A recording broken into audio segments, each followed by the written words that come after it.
بسم اللہ الرحمن الرحیم الحمدللہ رب العالمین والصلاة والسلام علی اشرف الانبیاء و خاتم المرسلین اما بعد۔ گرامی قدر ناظرین، آج آپ سے بات کریں گے سماعت ٹی وی کے ایک ٹرانسمیشن پروگرام کے بارے میں، جس کے اندر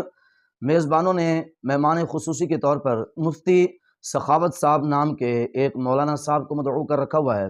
اور اس کے ساتھ ایک دین بیزار شخص، لبرل شخص عدیم ساحل کو بھی انہوں نے ایک عالم دین کے مد مقابل بٹھا رکھا ہے، اور خوب وہاں پر دل کھول کر اسلام کو خوب وہاں پر مذاق بنایا جا رہا ہے، دینی تعلیم کا خوب وہاں پر مذاق اڑایا جا رہا ہے۔ اس حوالے سے آپ کے ساتھ بات کریں گے۔ میں اس سے پہلے آپ کے ساتھ ایک واقعہ شیئر کرنا چاہوں گا۔ ایک ہمارے لاہور کے بہت ہی معروف مصنف ہیں، ان کی ایک کتاب کے اندر میں نے ایک واقعہ پڑھا تھا کہ کچھ عرصہ قبل جب یہ سوشل میڈیا اتنا فعال نہیں تھا، اس دور کے اندر کسی گاؤں کے ایک چودھری صاحب تھے، بہت ہی امیر کبیر تھے، بہت ہی ان کے پاس مال و دولت، پیسہ و ثروت تھا۔ ان کا یہ معمول تھا کہ آئے دن مہینے بعد، ڈیڑھ دو مہینے بعد، مختلف مسالک کے دو مناظر علماء کو وہ اپنے ڈیرے پر بلاتے، اور کوئی موضوع پہلے سے منتخب کر لیا جاتا، اس موضوع پر دو مختلف مسالک کے علماء کا مناظرہ ہوتا، پورے علاقے میں اس مناظرے کی تشہیر ہوتی، لوگ جمع ہوتے اور بیٹھ کر مناظرہ سنتے، علماء اپنے اپنے دلائل دیتے، اور مناظرے کا کوئی نتیجہ نکلتا یا نہ نکلتا، اختتام پروگرام پہ لنگر چلتا، اور وہ دونوں علماء اپنے اپنے گھروں کو چلے جاتے تھے۔ یہ سلسلہ تھا اس چودھری صاحب کا۔ ایک مرتبہ کسی نے اس چودھری صاحب سے سوال کیا کہ چودھری صاحب، آپ کبھی دیوبندی وہابی کا مناظرہ کراتے ہیں، کبھی سنی وہابی کا، کبھی سنی شیعہ کا، کبھی سنی دیوبندی کا، اس طرح آپ مناظرے کرواتے ہیں، آپ کو کیا ملتا ہے یہ مناظرے کر کے؟ آپ خود عالم نہیں ہیں، دلائل کی جانچ پڑتال کی صلاحیت آپ کے اندر نہیں ہے، آپ پھر بھی اس طرح علماء کو بلا کر آپس میں مد مقابل بٹھا کر ان کا مناظرہ کرواتے ہیں۔ اگر کوئی جیت جاتا ہے تب بھی فائدہ اس کو جس نے جیتا، اگر کوئی نہیں جیتا تب بھی سردردی ان کی جو مناظرہ کر کے گئے، آپ کو کیا فائدہ ملتا ہے؟ اس کے جواب میں وہ منظر اب اس طرح کے ٹی وی چینلوں میں دیکھنے کو مل رہا ہے کہ ایک ہی مسئلہ لے کر وہابی سے بھی پوچھا جا رہا ہے وہ سوال، وہی سوال دیوبندی سے پوچھا جا رہا ہے، وہی سوال شیعہ سے پوچھا جا رہا ہے۔ مثلا 20 رکعت نماز تراویح ہے، غیر مقلد وہابی حضرات کے ہاں ایک پکا ٹھکا نظریہ ہے کہ انہوں نے 8 پڑھنی ہے، اسی طرح احناف کے ہاں ایک پکا ٹھکا نظریہ ہے کہ ہمارے ہاں نماز تراویح کی تعداد 20 رکعت ہے۔ جب ایک چیز مسلمہ ہے، اس کے اوپر مزید بیٹھ کر ایک ایسی جگہ پہ گفتگو کروانا کہ جہاں پر سننے والوں کو نہ تو یہ پتا کہ وہابی مسلک کے عالم صاحب جو بات کر رہے ہیں وہ سچ ہے یا جھوٹ ہے، نہ یہ پتا کہ فقہ حنفیہ سے تعلق رکھنے والے مولوی صاحب جو بات کر رہے ہیں وہ سچ ہے یا جھوٹ ہے، دلیل ان کی پختہ ہے یا ان کی پختہ ہے۔ ایک لڑکی لڑکا بیٹھ جاتے ہیں، اینکر پرسن کا اپنے اوپر وہ لیبل لگا لیتے ہیں، لو جناب علماء کا دنگل شروع ہو گیا۔ بالکل غلط طریقہ ہے، نامناسب رویہ ہے، اور اس وقت ہمارے ملک بلکہ پوری دنیا میں عوام کی دین بیزاری کے اسباب میں سے ایک بڑا سبب یہ ٹرانسمیشن پروگرامز ہیں۔ اسی طرح کا سلسلہ یہ سماعت ٹی وی کے اوپر آج کل چل رہا ہے، دیگر چینلوں پر بھی چل رہا ہے۔ میں نے خصوصی طور پر چند ایک کلپ سنے سماعت ٹی وی کے، عدیم ساحل کی جو کلپ تھے اس کے اوپر انہوں نے تھمبنیل بھی بڑا عجیب سا لگایا ہوا تھا۔ اس تھمبنیل کو بھی دیکھیں، یہ آپ کے سامنے سکرین پر نظر آ رہا ہے، جس کو دیکھ کر دل دکھتا ہے اور افسوس ہوتا ہے کہ یہ آخر کیا ثابت کرنا چاہتے ہیں۔ ان کے دل و دماغ میں دین بیزاری کا یہ زہر آخر کن لوگوں نے بھر رکھا ہے؟ وہاں پر آج کل جو دنگل چل رہا ہے، عدیم ساحل کو بڑا علمی پہلوان بنا کر بٹھایا گیا ہے، اور مد مقابل ایک مفتی صاحب کو بلایا گیا ہے۔ میں خیر اس حوالے سے وہ مفتی صاحب، میں ان سے واقف تو نہیں ہوں، لیکن ان کو میں داد دیتا ہوں کہ بڑی ہمت کے ساتھ عدیم ساحل کا وہ تعاقب کر رہے ہیں، اور تعاقب بھی علمی دلائل کی بنیاد پر کر رہے ہیں۔ اس حوالے سے وہ شاباش کے حقدار ہیں۔ ابھی 2 دن قبل کا ایک کلپ میرے سامنے سے گزرا، یوٹیوب میں وزٹ کر رہا تھا، وہ نظر کے سامنے سے گزرا تو میں نے اس کو کھولا، میں نے کہا دیکھیں کیا چل رہا ہے اس کے اندر۔ آج اس حوالے سے آپ کے سامنے میں کچھ بیان کرنے لگا ہوں۔ اس کے اندر عدیم ساحل نے مولوی کو نشان تان بنایا، یہ ایک عام سی بات ہے، اس سے ہمیں کوئی دکھ نہیں ہے، کیونکہ میں پہلے کافی مرتبہ کلپس کے اندر کہہ چکا ہوں کہ وہ لوگ جو دین سے بیزار ہیں، دین سے دکھی ہیں، اسلام ان کو اچھا نہیں لگتا، اسلامی تعلیمات سے وہ باغی ہیں، ان کو جب کچھ بھی بولنے کو من کرتا ہے کہ اسلام کے خلاف اپنے اندر کا چھپا ہوا جو بغض ہے اس کو نکالا جائے، ظاہر ہے قرآن کے خلاف وہ بول نہیں سکتے، رسول اللہ صلی اللہ علیہ وسلم کے خلاف وہ بول نہیں سکتے، اللہ کے خلاف وہ بول نہیں سکتے، اگلا ان کا حملہ ہوتا ہے اس شخص پر جو اللہ کا پیغام پہنچا رہا ہو، جو اللہ کے رسول کا پیغام پہنچا رہا ہو، جو لوگوں تک قرآنی تعلیمات پہنچا رہا ہو۔ تو وہ سیدھی سادی بات ہے، وہ ایک عالم دین ہے، وہ مولوی ہے، وہ مسجد کے محراب و مصلی کے اوپر بیٹھا ہوا رسول اللہ صلی اللہ علیہ وسلم کے دین کا پہرے دار اور چوکیدار ہے، جس کو مولانا بھی کہہ سکتے ہیں، مفتی بھی کہہ سکتے ہیں، امام مسجد بھی کہہ سکتے ہیں، علامہ صاحب بھی کہہ سکتے ہیں، اس طرح کا آپ جو بھی نام دینا چاہیں دے سکتے ہیں۔ ان کے خلاف اپنے اندر کا بھرا ہوا زہر اگلتے ہوئے اس عدیم ساحل نے مولوی کے خلاف باتیں کرتے ہوئے یہ کہا کہ آئنسٹائن جب بات کرتا ہے تو اس کی بات میں دم ہوتا ہے، وزن ہوتا ہے، جب نیوٹن بات کرتا ہے، ڈیگرائس، اسی طرح کے جتنے بھی لوگوں کے اس نے نام لیے، جب یہ بات کرتے ہیں تو ان کی بات کے اندر دم ہوتا ہے، وزن ہوتا ہے، دلیل ہوتی ہے۔ کتنی شرم کی بات ہے کہ جس کو آئنسٹائن، نیوٹن، ڈیگرائس کی گفتگو باتوں کے اندر دلیلیں سمجھ آ گئیں، ایک عالم دین جو بات کرے تو قرآن پاک کی آیت پیش کرے، جو بات کرے تو رسول اللہ صلی اللہ علیہ وسلم کا فرمان پیش کرے، قرآن پاک کی آیت کو، احادیث مبارکہ کو، یہ دین بیزار شخص اور دین فوبیا متاثر شخص یہ دلیل ہی نہیں سمجھ رہا۔ ایک بات گرامی قدر حضرات۔ دوسری بات یہ کہ یہ بہت زیادہ جس چیز کو یہاں پر منفی انداز میں پیش کرنے کی کوشش کر رہا ہے وہ ہے علماء کا آپس میں اختلاف۔ یہ دین سے اتنا بیزار ہے کہ کبھی اس کو توفیق نہیں ملی یہ بیٹھ کر کم از کم تھوڑا سا مطالعہ تو کر لے دین کا۔ اور انتہائی دکھ ہوا مجھے ٹی وی چینلز والوں پر کہ اس طرح کے لوگوں کو علماء کے مد مقابل بٹھاتے ہیں۔ وہ علماء جنہوں نے بخاری شریف پڑھنے کے لیے، مسلم شریف پڑھنے کے لیے، سیاستہ پڑھنے کے لیے 7 سال عربی سمجھنے میں لگا دیے، پھر 8ویں سال جا کر انہوں نے یہ اسلوب سمجھا جا کر کہ اچھا بخاری ایسے پڑھی جاتی ہے، مسلم، ترمذی، سیاستہ ایسے پڑھی جاتی ہے، جنہوں نے 7 سال تک بخاری شریف کو پڑھنے کے اصول سیکھے، پھر 8ویں سال جا کر انہوں نے بخاری شریف ہاتھ میں پکڑی، ان لوگوں کے سامنے ایسے شخص کو بٹھا دیا جو اگر اس کو چیلنج کیا جائے تو یہ دارا با یدرب والی گردان بھی نہ سنا سکے، یہ عربی گرامر پر بات ہی نہ کر سکے، اور یہ اٹھ کر طنز کر رہا ہے علماء کے اوپر، یہ طنز کر رہا ہے علماء کے اس اختلاف کے اوپر جس اختلاف کے بارے میں نبی کریم علیہ الصلوۃ والسلام کا فرمان مبارک ہے۔ حدیث پاک سماعت کیجیے۔ خصوصاً میں آج کی گفتگو اپنے ناظرین میں سے ان لوگوں کو مخاطب کر کے کر رہا ہوں، میرے ملت کا وہ نوجوان طبقہ، وہ میرے بھائی ہوں، میری بہنیں ہوں، میری بیٹیاں ہوں، جو اس طرح کے لوگوں سے متاثر ہو کر علماء سے نفرت کا اظہار کرتے ہیں۔ کبھی عدیم ساحل کو سنیں گے، کبھی مرزا انجینئر کو سنیں گے، کبھی غامدی جیسے شخص کو سنیں گے، یا پھر ذاکر نائک سے وہ متاثر ہیں۔ بھائی قرآن اور حدیث سمجھنے کا ایک معیار ہے، قرآن اور حدیث ایسی چیز نہیں ہے کہ کوئی بھی شخص اٹھے اور اردو ترجمہ خرید کر یا کوئی زیادہ انگریزی پڑھا ہوا ہے تو وہ انگریزی کا قرآن پاک کا ترجمہ لے کر، سیاستہ کا انگریزی ترجمہ لے کر اس کو مطالعہ کرنا شروع کر دے، اس کو قرآن سمجھ آنا شروع ہو جائے گا، حدیثیں پڑھنا شروع کر دے، بخاری پڑھنا شروع کر دے، اس کو بخاری سمجھ آنا شروع ہو جائے گی؟ ایسا نہیں ہے۔ اہل عرب وہ صاحب زبان ہے، عربی سمجھنے، بولنے اور عربی سے تعلق رکھنے والے لوگ ہیں، وہ بھی جب حدیثوں کو پڑھتے ہیں تو ہمیں اٹھ کے وہ عربی ہو کر بھی حدیثیں پڑھنا شروع نہیں کر دیتے۔ اگر صرف عربی کا ترجمہ سمجھ لینے سے، ترجمہ پڑھ لینے سے حدیثیں سمجھ آ جائیں، پاکستان تو پاکستان رہا، انڈیا، بنگلہ دیش، یہ جتنا بھی ہمارا بر صغیر ہے، مشرق علاقہ ہے، اس کو چھوڑ دو۔ میرا سوال یہ ہے کہ مدینہ یونیورسٹی کیوں قائم ہے؟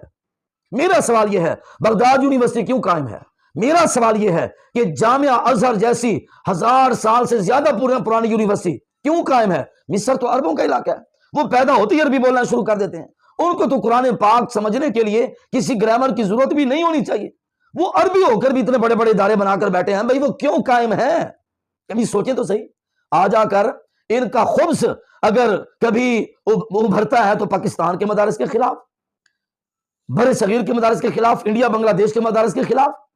ارے بھائی یہ مدارس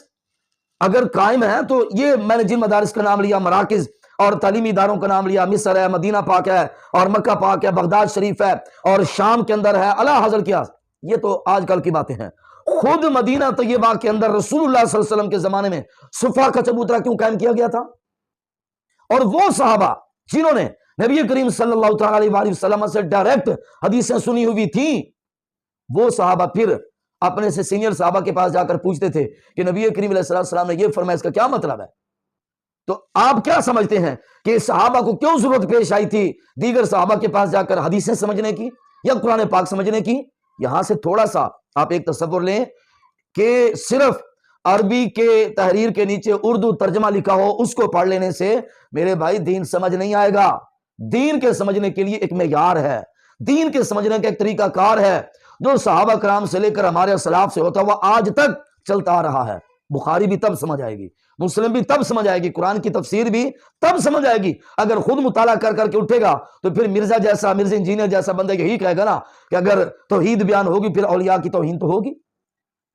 رسول اللہ صلی اللہ علیہ وسلم سے بڑھ کر اولیاء کی شان کس نے بیان کی ہے؟ یا خود رب سے بڑھ کر اپنے نیک بندوں کی شان کس نے بیان کی ہے؟ کہیں پر قرآن مجید میں اولیاء کی توہین بیان ہوئی ہے؟ کیسا نظریہ یہ لوگ دنیا کو دینا چاہتے ہیں۔ بہرحال میں کافی دور نکل گیا، چند ایک ضروری باتیں میں آپ سے کرنا چاہتا ہوں۔ میں بتانا یہ چاہتا تھا کہ فروعی مسائل اگر علماء کا ان کے اندر اختلاف ہوتا ہے یہ کوئی عیب نہیں ہے، بلکہ اس کو تو نبی کریم علیہ السلام نے رحمت قرار دیا ہے۔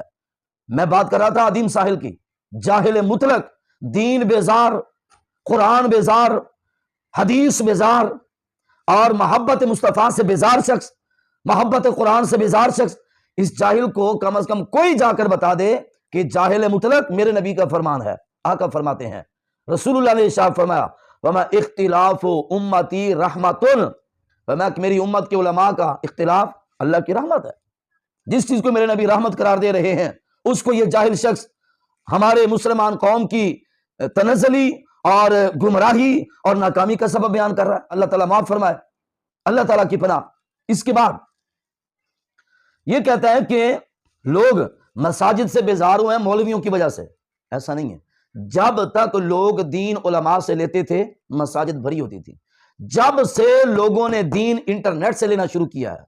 جب سے لوگوں نے دین ان لوگوں سے لینا شروع کیا ہے جن کے اپنا ظاہر اسلام کے مطابق نہیں ہے، جب سے لوگوں نے دین ان لوگوں سے امت مصطفیٰ نے دین ان لوگوں سے لینا شروع کیا ہے جن کا لباس ظاہری حلیہ انگریزوں کی غلامی واضح کرتا ہے، اس وقت سے لوگ مسجد سے بھی بیزار ہوئے، قرآن سے بھی بیزار ہوئے، حدیث سے بھی بیزار ہوئے، عالم دین سے بھی بیزار ہوئے، دینی تعلیمات سے بھی بیزار ہوئے۔ یہ شخص جو دین کے اوپر اتنے بڑے بھاشن دینے کے لیے ایک عالم دین کو سامنے سے چیلنج کر رہا ہے اور بڑے طنزیہ لفظ بول کر یہ دین کے چوکیداروں، دین کے پہرے داروں اور وفاداروں کا تذکرہ کر رہا ہے، جس کا انداز رب الہجہ اتنا متکبرانہ اور مغرورانہ انداز ہے کہ یہ علماء کے بارے میں گھٹیا ترین الفاظ بول رہا ہے۔ کوئی بات نہیں، وہ علماء کے خلاف بولتا ہے تو اس چیز سے ہمیں کوئی دکھ نہیں ہے، ہمیں دکھ اس بات سے ہے کہ یہ آیا دین سکھانے کے لیے ہے لیکن یہ بیچارہ خود دین سے کوسوں دور ہے۔ یہ کہتا ہے کہ لوگ مسجد میں اس وجہ سے نہیں جاتے، ان کو ڈر ہوتا ہے کہ ہم ہاتھ یہاں پر باندھ رہے ہیں، یہاں پر باندھیں گے تو مولوی فتویٰ لگا دے گا،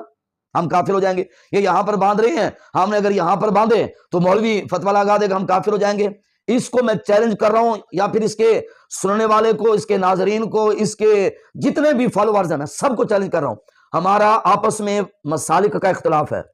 دیوبندیوں کا سنیوں کے ساتھ، وہابیوں کے ساتھ سنیوں کا، شیعوں دیوبندیوں وہابیوں کے ساتھ، سب کا آپس میں اختلاف ہے، لیکن میرا سوال یہ ہے کوئی ثابت کرے کہ کبھی اہل سنت کے کسی عالم نے غیر مقلد وہابیوں کو اس وجہ سے کافر کہا کہ تم یہاں پر ہاتھ باندھتے ہو؟ کسی سنی عالم نے وہابیوں کو اس وجہ سے کافر کہا ہو کہ تم ہر رکن کے بعد یوں رفع دین کرتے ہو؟ کسی سنی عالم نے کسی وہابی کو اس لیے کافر کہا ہو کہ تم امام کے پیچھے بلند آواز سے آمین کہتے ہو یا پھر امام کے پیچھے قرات کرتے ہو؟ کوئی ایک حوالہ مجھے دکھا دیں۔